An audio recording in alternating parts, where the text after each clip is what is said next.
Salam saudara-saudara. Pada siang hari ini, di mana saya akan menyampaikan firman Tuhan dengan tema setia belajar firman Tuhan. Sebelum kita mendengarkan firman Tuhan, lebih baik kita berdoa bersama-sama. Bapa surga, terima kasih pada siang hari ini ya Bapa, di mana kami rindu dan selalu mendengarkan firman-Mu Bapa, sehingga menjadi semangat bagi kami dan untuk mengubah setiap kehidupan kami ya Bapa. Karena itu Bapa, kiranya Roh Kudus-Mu ya Bapa, yang bekerja terutama untuk diri hamba-Mu yang akan menyampaikan firman-Mu Bapa, sehingga benar-benar menjadi berkat bagi hamba-Mu sendiri maupun bagi saudara-saudara kami ya Bapa yang mendengarkan ya Bapa.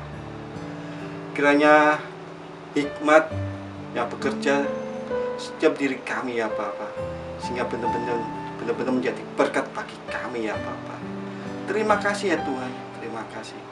Bila firman-Mu Bapa tidak hanya berlalu begitu saja, benar-benar menerapkan dalam kehidupan kami sehari-hari ya Bapa. Terima kasih ya Tuhan, terima kasih. Kau berkati segala apa yang disampaikan benar-benar menjadi berkat bagi kami ya Bapa. Terima kasih ya Tuhan, terima kasih. Hanya dalam nama Tuhan Yesus syukur. Haleluya. Amin. Mari kita buka firman Tuhan 2 Timotius 3 ayat 16. Segala tulisan yang dilakukan Tuhan memang bermanfaat untuk mengajar, untuk menyatakan segala, dan untuk mendidik orang dalam kebenaran. Karena begitu semangatnya saya sendiri. Dulu saya sendiri secara remaja, saya nggak pernah disuruh buka Alkitab. Saya sendiri nggak pernah disuruh datang ke gereja. Sehingga saya sendiri kehidupan remaja dulu, ya buat senang-senang. Ya sekolah ya sekolah, bermain ya bermain. Tapi pada hari Minggu gak pernah diajarkan mengenai membaca Alkitab atau datang ke gereja. Maka saya sendiri akhirnya jatuh sakit.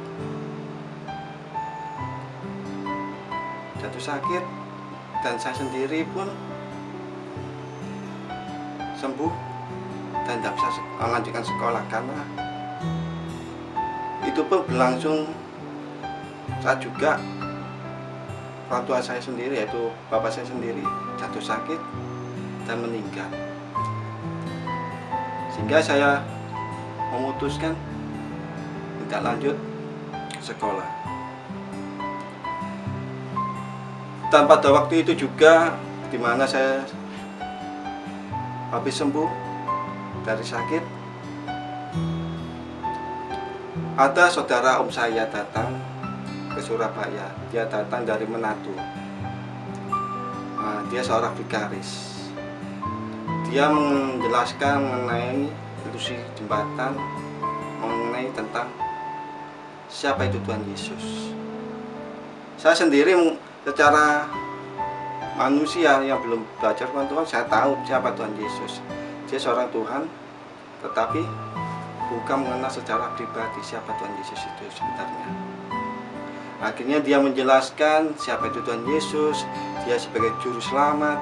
Dia seorang mengajar, mendidik terhadap murid-muridnya. Bahkan dia rela mati untuk kita. Sehingga saya pun dalam ilusi jembatan, saya sadar, saya bertobat.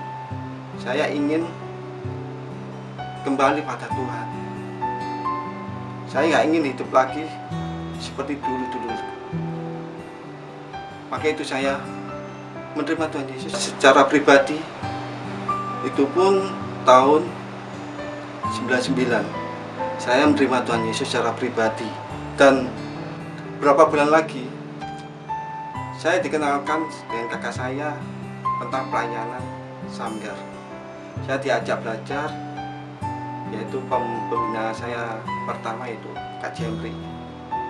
Saya sendiri belajar sama Kak Jemri itu ya istilahnya masih ogah-ogahan, masih males-malesan. Disuruh saat teduh ya gak saat teduh, disuruh ngisi buku ya kadang ngisi kadang enggak, apalagi disuruh mengenai ayat hafalan kadang saya nggak lakukan.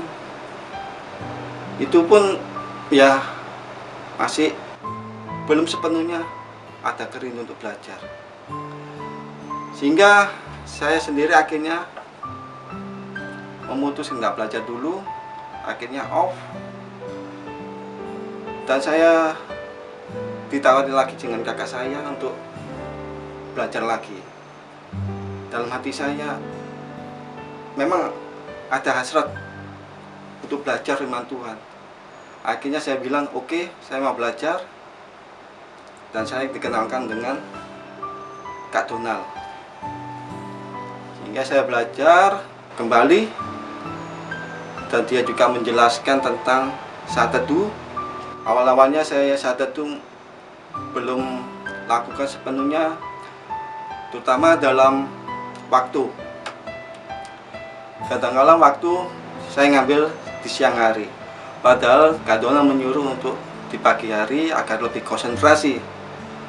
Sehingga saya coba dengan komitmen saya sendiri untuk belajar saat teduh di pagi hari. Sehingga pada saat teduh pagi hari saya merasakan ada kenikmatan, ada suasana yang benar-benar nyaman. Kalau di siang hari saya rasakan berisik, terus banyak suara, sehingga saya sendiri gak konsentrasi. Akhirnya saya berkomitmen dalam saat teduh di pagi hari. Coba kita buka Matius 6 ayat 6. Tetapi jika engkau berdoa masuk ke dalam kamarmu, tutuplah pintu dan berdoa kepada Bapamu yang ada di tempat tersembunyi. Maka Bapamu yang melihat yang tersembunyi akan membalasnya kepadamu. Sehingga dalam saat itu saya merasakan ada kenyamanan, ada pembangunan rohani, sehingga dibangun kembali intim. Memang dari awal memang saat itu memang dulu sama Kak Jember masih ogah-ogahan, masih males-malesan, karena keinginan daging, keinginan mata masih kuat, apalagi kemalasan juga masih kuat juga. Sehingga di sini saya belajar untuk saat itu lebih semangat, karena saya rindu, karena saya haus untuk intim dengan Tuhan.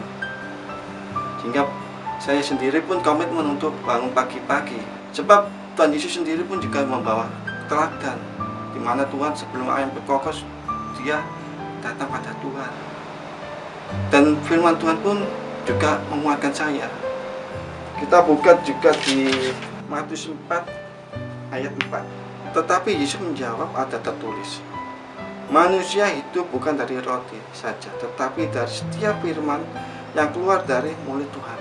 Maka itu ternyata segala apa yang Tuhan kehendaki saya memahami, mungkin dari larangan, mungkin dalam mengambil keputusan, sehingga menjadi tahu mana yang benar, mana yang tidak. Maka saat teduh sangat penting. Saya sendiri kalau nggak saat teduh di dalam kehidupan sehari-hari ini, rasanya hampa, ada yang kurang. Maka saya butuh saat teduh, saya haus rindu untuk saat teduh. Apalagi gak bertemu dengan Tuhan dalam saat teduh. Masih ada aja yang masalah yang hadapi. Maka itu kenapa pentingnya saat teduh. Apalagi juga tentang belajar firman Tuhan. Mulai dari buku keputusan sampai sekarang buku 7. Banyak mengenai pembelajaran yang selama ini belum saya pelajari, dan ternyata begitu banyak yang saya gali lebih dalam sehingga saya memahami. Mulai dari isi buku, ayat hafalan, tetap saya jalani. Meskipun dalam ayat hafalan saya sendiri memang dalam disuruh menghafalkan ayat katakanlah susah, apalagi untuk menghafalin nomor HP aja sulit. Maka itu saya sendiri benar-benar kalau disuruh menghafalkan sesuatu katakanlah mudah lupa. Padahal firman Tuhan itu sangat jelas. apalagi untuk belajar firman Tuhan. Saya sendiri belajar dari pembina satu ke pembina yang lain, tapi saya tetap semangat karena saya rindu. Meski Kak Dona sudah nggak ngajar saya sebagai pembina, sekarang saya dibina oleh Mas Hartoyo. Karena saya ada hasrat, ada rindu untuk kepingin belajar firman Tuhan. Karena saya sendiri kalau nggak belajar, otomatis saya jatuh lagi, kembali lagi ke dunia yang lama. Apalagi keinginan daging, keinginan mata sangat kuat. Apalagi dunia selalu memberi yang menggiurkan agar jatuh dalam dosa. Di dalam Kisah 17 ayat 11, orang-orang Yahudi di kota itu lebih baik hatinya daripada orang-orang Yahudi di Tesalonika, karena mereka menerima firman itu dengan segala kerelaan hati, dan setiap hari mereka menyelidiki kitab suci untuk mengetahui apakah semua itu benar demikian. Nah, itu kenapa pentingnya firman Tuhan. Firman Tuhan itu sangat penting, sangat mendalam, apalagi untuk perbekalan kita. Saya sendiri sekarang ini menolong anak rohani, maka saya sendiri punya perbekalan. Kenapa saya butuh firman Tuhan? Karena saya butuh dalam membimbing anak rohani dan juga anak jasmani. Saya sendiri sudah punya anak. Saya sendiri harus juga menjadi teladan. Maka itu saya sendiri berupaya untuk juga dalam menghafalkan ayat hafalan. Memang kelemahan saya adalah tentang ayat hafalan, tetapi saya harus berusaha. Saya sendiri gak ingin menjadi batu sandungan. Masa saya sendiri menyuruh anak rohani menghafalkan ayat, saya sendiri gak menghafalkan. Maka saya sendiri pun berupaya untuk menghafalkan ayat-ayat hafalan. Dan belajar firman Tuhan juga mengajarkan tentang perpuluhan. Perpuluhan bukan untuk kita membayar seperti membayar kursus. Perpuluhan adalah suatu kewajiban bagi kita sebagai seorang murid. Di dalam perjanjian sudah menekankan, Abraham sendiri sudah menjadi teladan untuk memberi perpuluhan. Maka saya sendiri pun juga harus wajib memberi terbaik juga untuk memberi perpuluhan. Kita buka di Matius 6 ayat 19. Janganlah kamu mengumpulkan harta di bumi mengengat dan karat, merusakkannya dan mencuri, membongkar serta mencurinya. Ini sudah jelas. Perpuluhan adalah suatu kewajiban bagi kita seorang murid. Apalagi saya sendiri juga harus menjadi teladan bagi anak-anak rohani juga. Saya sendiri juga menekankan pada anak-anak rohani untuk belajar atau memberi perpuluhan. Kalau kita memberi perpuluhan, itu adalah sebagai wujud kita taat, setia pada Tuhan. Itu yang saya selalu memberi tekanan pada setiap anak-anak rohani agar mereka belajar. Nantinya misalkan mereka dapat berkat misalkan 1 juta, apakah mereka bisa memberi terbaik, yaitu per 10 dari 1 juta. Maka itu sebab berkat dari Tuhan itu berbagai macam juga. Kita nggak bisa meminta imbalan misalkan uang. Tuhan, saya butuh uang, maka kamu harus memberi saya uang. Nggak bisa, sebab kehendak Tuhan itu beda dengan kehendak kita. Berkat itu bermacam-macam, mulai kesehatan, mulai Tuhan ngasih kepintaran, dan lain-lain. Kalau kita minta hal-hal ke uang, sama dengan kita buka di 24. Tak seorang pun mengabdi pada dua tuannya, karena jika demikian ia akan membenci yang seorang dan mengasihi yang lain, atau ia tidak setia pada seorang dan tidak mengindahkan yang lain. Kamu tidak dapat mengabdi kepada Tuhan dan kepada Mammon. Berarti kita nggak setia pada Tuhan, malah kita setia pada Mammon. Kalau kita mengharapkan uang. Memang setiap manusia butuh uang, tetapi jangan sampai uang itu menjadi mamon sehingga kita menduakan Tuhan. Tuhan sendiri gak suka. Maka itu Tuhan ingin kita itu setia, taat, yaitu untuk apa? Ngambil bagian perpuluhan. Karena Tuhan melihat hati kita. Dan firman Tuhan juga sudah jelas, di mana hatimu berada, di situ hartamu berada. Ya, itu jelas. Maka itu berilah yang terbaik bagi Tuhan dalam hal perpuluhan. Dan belajar Tuhan juga mengajarkan tentang amanat agung. Kita buka di Matius 28 ayat 19-20. Ini adalah suatu yang dikhususkan, suatu ayat yang diwajibkan bagi setiap hamba-hamba Tuhan, apalagi kita yang sudah dipercayakan, yang dimana nantinya kita ambil bagian dalam menginjili, entah itu ada di kelas kita, entah itu saudara-saudara kita, ya toh? Di dalam Matius 28 ayat 19-20. Karena itu pergilah, jadikan semua bangsa muridku, dan baptislah mereka dalam nama Bapa, Anak, dan Roh Kudus, dan ajarlah mereka. Nah, itu suatu menekankan pergilah, bahwa kita harus pergi. Kita gak bisa melihat saudara kita yang belum percaya, apalagi yang mereka sudah, memang mereka Kristen, tapi apakah sudah menerima Tuhan Yesus secara pribadi? Kan kita nggak tahu. Di dalam penekanan di Matius 28, yaitu yang di atas, karena itu pergilah, jadikan semua bangsa muridku.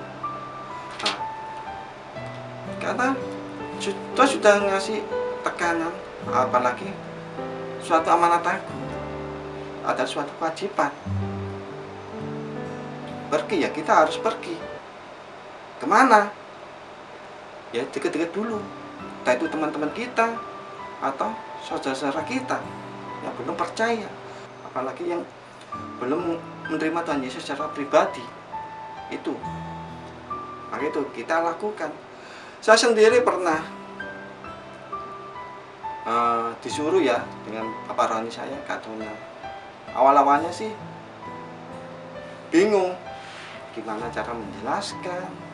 Saya sendiri gak tahu menginjili, entah itu teman atau saudara. Saya pernah bilang kepada Kak Dona, Kak, saya ini gak pandai bicara, apalagi untuk menghadapi orang bingung, apalagi untuk menjelaskan itu saya gak bisa.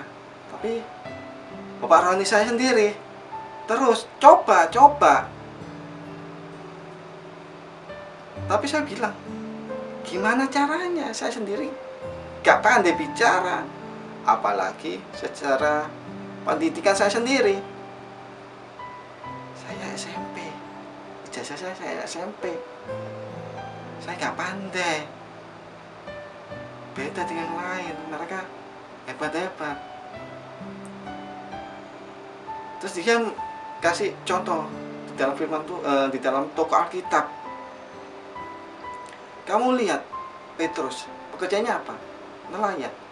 Seorang nelayan tuh ijazahnya apa sih? SD? SMP? SMA? Saya mikir, ya mungkin bisa SD, bisa gak sampai tamat SD.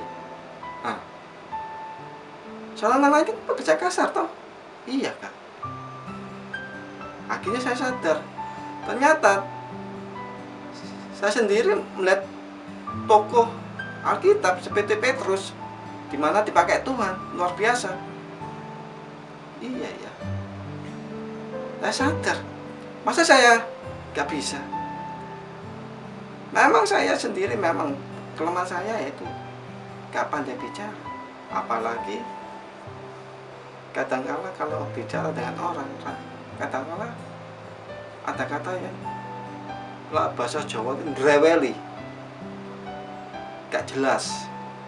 Saya selalu bilang, Kak, saya gak mau. Terus diberi semangat, selalu beri semangat, coba terus.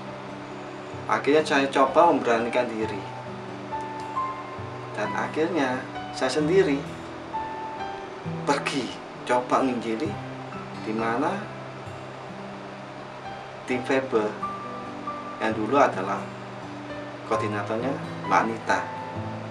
Dia minta tolong, kira-kira kamu bisa nggak bantu tim Febe ya? Di mana, Kak? Di Sukodono. Saya mikir-mikir, bisa nggak ya nolong anak-anak di sana? Tapi akhirnya saya beranikan diri pergi nolong satu anak yang masih SMP. Saya akhirnya berangkat ke sana. Puji syukur anaknya mau bertobat dan mau belajar. Tapi ya gitu, anaknya nggak bertahan lama karena dia minta off. Ya udah. Tapi saya sendiri tetap semangat untuk nginjili. Saya sendiri sampai saat ini nginjili anak-anak SMP 5 sampai sekarang. Kalau disuruh berangkat. Meskipun ada anak-anak jasmani, saya tetap berangkat. Dan anak jasmani saya sendiri pun kadang-kala tahu kalau hari Sabtu apanya memea anak SMP 5 sama anak sama Kamiko, dia tahu mea Kamiko apa. Iya, akhirnya dia paham kalau papanya punya tugas, yaitu menjaga jiwa-jiwa, menolong anak-anak rohani itu. Maka itu kita sebagai anak Tuhan, janganlah kita putus asa. Amen. Janganlah kita mudah bimbang. Apalagi kalau disuruh belajar firman Tuhan, lakukan itu dengan sukacita. Apalagi memang kita butuh bayar harga. Bayar harga apa? Ya, mungkin waktu, tenaga, pikiran. Sama dengan Bapak Rohani kita juga. Bapak Rohani dia rela capek-capek kerja, menyediakan waktu, tenaga, pikiran untuk kita, yang dimana kita ada hasrat gitu. Maka itu janganlah sekali-kali kita bosan, janganlah kita mudah putus asa sehingga yang banyak alasan yang capek, yang rasa-rasa. Jangan. Sebab firman Tuhan itu sangat penting bagi kita. Apalagi dunia ini mengasih hal-hal yang kita membuat kita jatuh. Apalagi seperti contoh kayak game online. Ya toh, kadang-kadang kita lupa dengan waktu. Kita boleh game online, tapi ada waktu. Jangan sampai game online itu kita jadi budak. Dan juga kita sebagai pekerja, sebagai pelajar atau mahasiswa, yang memang tahu kewajiban kita seorang pekerja, atau seorang mahasiswa, tahu. Tapi kita tetap bisa menyediakan waktu untuk belajar firman Tuhan dalam PA. Nah itu, janganlah kita putus asa. Maka itu, kita tetap setia pada Tuhan. Gitu. Jangan kita mudah dipengaruhi oleh hal-hal duniawi. Melainkan kita tetap semangat untuk belajar firman Tuhan. Itu sangat penting. Mari kita berdoa dan kita tetap berserah dan berharap pada Tuhan. Dan kita tetap antusias, tetap yakin dan percaya bahwa kedepannya kita pasti akan dipakai oleh Tuhan begitu luar biasa. Amin. Mari kita berdoa. Bapa surga, terima kasih Kiranya apa yang Tuhan sampaikan pun bisa menjadi kekuatan, menjadi semangat bagi kami Bapa, untuk selalu haus, rindu untuk belajar firman-Mu Bapa. Karena firman-Mu begitu penting bagi kehidupan kami setiap hari ya Bapa. Apalagi dalam belajar firman-Mu dalam PA. Karena PA ini bukan hanya mengisi waktu luang, tetapi menjadi perbekal bagi kehidupan kami sehari-hari ya Bapa. Bapak tahu sendiri, begitu banyak dunia memberi hal-hal yang menggiurkan bagi kami ya Bapak, sehingga kami kadang-kadang jatuh dalam dosa, kita jatuh dalam hal-hal yang berbuat jahat ya Bapak. Karena itu Bapak, kiranya kami terus semangat belajar firman-Mu dalam PA ya Bapak. Karena itu Bapak, Kau beri hikmat Roh Kudus Bapak, memberi semangat bagi kami Bapak, agar kami tidak putus asa atau bermalas-malasan lagi ya Bapak. Karena itu Bapak, ubahlah hidup kami ya Bapak, hari demi hari ya Bapak, agar kami benar-benar menjadi terang, menjadi teladan, entah itu bagi teman kami, entah itu saudara kami ya Bapak. Karena itu Bapak, pakailah hidup kami untuk terus terutama menjadi pekerja-pekerja-Mu Bapak yang handal Bapak. Terima kasih ya Tuhan, terima kasih atas semuanya yang dimana Tuhan selalu memberi berkat-berkat-Mu yang selalu Kau curang bagi kami ya Bapak. Terima kasih ya Tuhan, bila kehidupan kami selalu Kau layakkan ya Bapak. Terima kasih ya Tuhan, terima kasih atas semuanya Bapak. Hanya dalam mata Yesus syukur, haleluya, amin.